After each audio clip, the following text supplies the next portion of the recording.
This imposing piece of music is called Heart of Oak, and for 40 years it introduced the news on 3DB. And news has always been one of the mainstays of the station.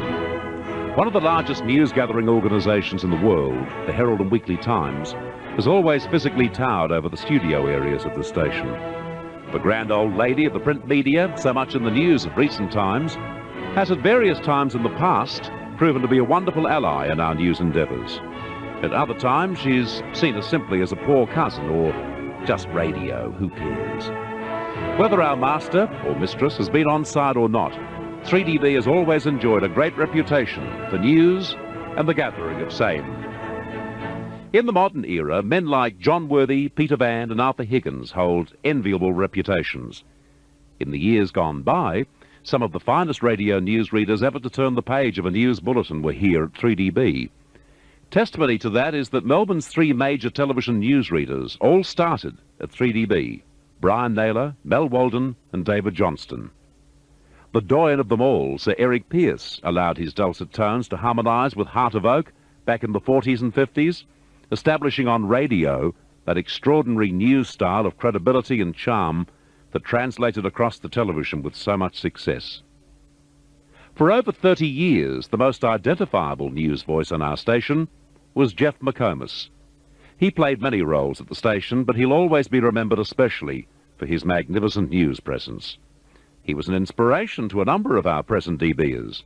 Example, Lawrence Costin. I was very impressed with Jeff McComas, and I did a lot of Sunday afternoons when I was a junior announcer, and Jeff would be in doing several special programs on Sunday afternoon: business equipment, universal flexible trusts, and I was just the link man, time calls and so forth, and I'd be sitting back and I'd be watching Jeff McComas do these commercials, and he'd have the paper in front of him and you could see him enunciating and crossing his T's and dotting his I's, but he was really selling. I was most impressed with the way Jeff McComas could read a commercial with the emphasis on certain words, the pausation and the colour. He was very good. Indeed, Lawrence, he was very good. And that's how the sponsors felt too. Here's an example of the McComas touch. Make your coffee the way you like it best: essence, ground or powder. Make it black and steaming hot. Add carnation milk, and you've got the best cup of coffee you've ever tasted.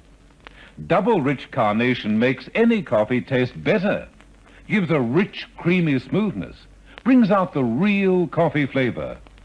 Ask for carnation milk from Contented Cows. With that lovely soft touch and that voice, he could sell anything, especially news. Back in Jeff's day, radio didn't present hourly news 24 hours a day that we're used to now. The news was brought to you in quarter-hour blocks, 4 times, sometimes 5 times a day, and Jeff at times did them all, especially those with the largest audience. Well, the 3 most important bulletins of news were at 7:45 a.m., 12:30 p.m. and 7 p.m. Remember, this is prior to television. So they were the news services. They were quarter-hour bulletins, and to read the 7 o'clock news at night, you got your photo in the paper. And here's how Jeff got his picture in the paper.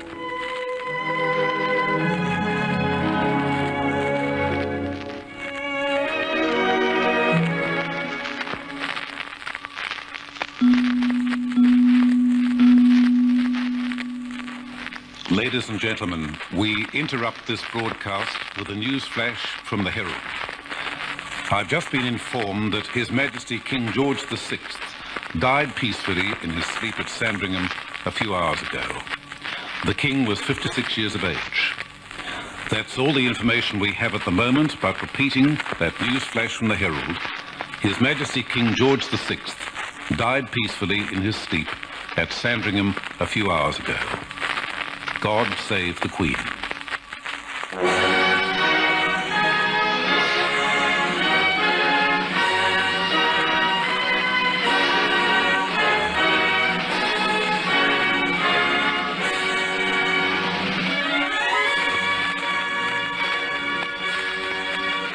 In those decades that Jeff was the news voice of 3DB, was he like the comedian who wanted to play Hamlet?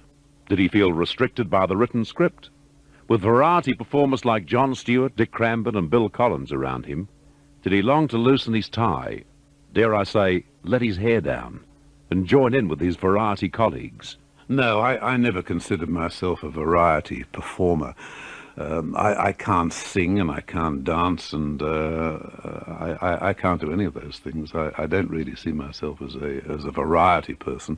And in comparing things, I've got to, I did find that I did my best work when I was really well prepared. One more time, please, Jeff. Did my best work when I was really well prepared. Really? You were saying, Jeff? I didn't very much like doing things in the spontaneous ad-lib sort of style, which Bert Newton's famous at, you know. But no, I felt I did my best work when I was thoroughly prepared and knew exactly what I wanted to say. I wonder if Jeff was prepared the morning this happened. This message from Paris will doubtless be intelligible to women only. It says, Christian Dior has swapped his H line for an A line. The main difference is a flare introduced in skirts with a movable waistline and broken effects representing the crossbar of the letter A, which may be set high or low. The silhouette is always broken horizontally by a variety of ways. Shoulders continue narrow and generally unpadded with set-in sleeves, though more squared effects are sometimes achieved by the absence of the high sloping collars shown for winter.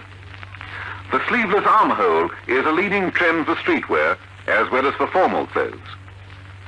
Dior, whose collection was shown yesterday, has done a few very drastic things to the neckline of afternoon and cocktail clothes, apparently to counteract the impression given last year that he doesn't like bosoms. The V's, whether narrow or wide from the shoulder blades, have a tight construction through the rib cage, pushing...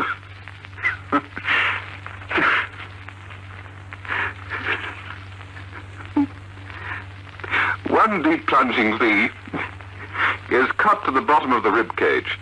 The high collarless necklines receive a new banded trim of self fabric which is cut separately and tacked at the front or evolved from modified draping. The loose arched loop, Dior calls them ribbon collars, fall free at the back. There's much more of this sort of thing, but that's all we have time for. It is hard to keep a straight face. Okay, another day, another news service, and another gentleman endeavouring to keep that straight face.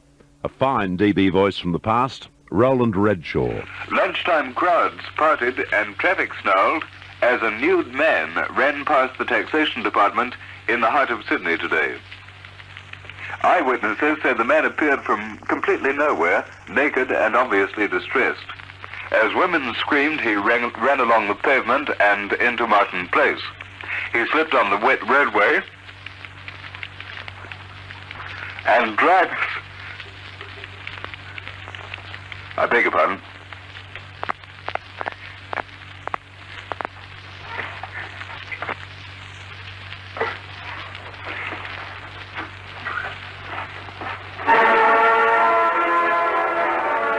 It's always very handy to have a news theme to go to, except that sometimes it takes you a long time to find it. Anyway, back to Jeff McComas. He's been the inspiration for so many radio people. But who was his inspiration? None other than the aforementioned Sir Eric Pearce. Producer Elf Potter. Jeff even went to the extent of buying a pipe and copying Eric.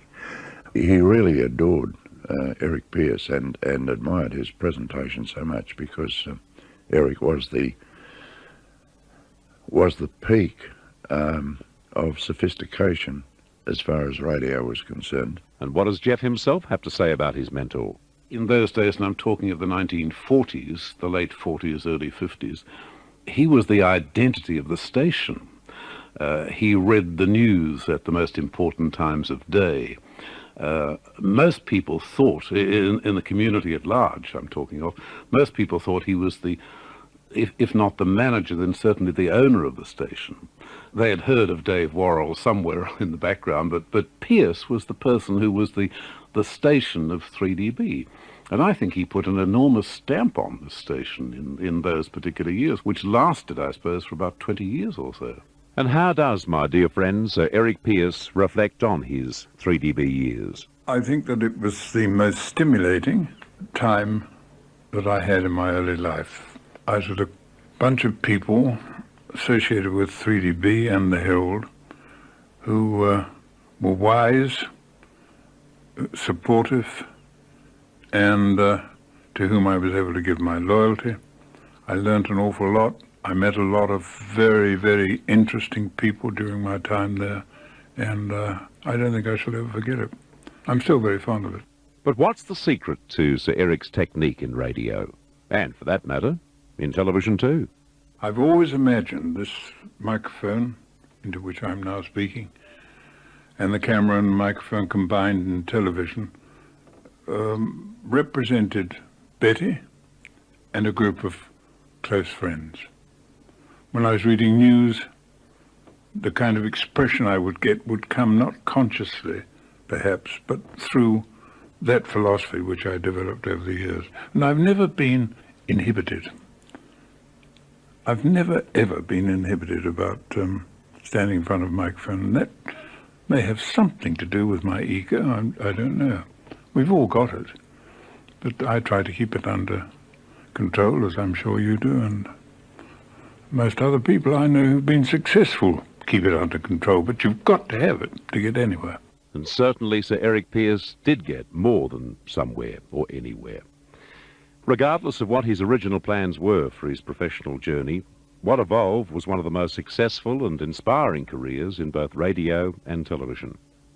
Sir Eric was one of the relatively few radio men who made the transition to television with great success.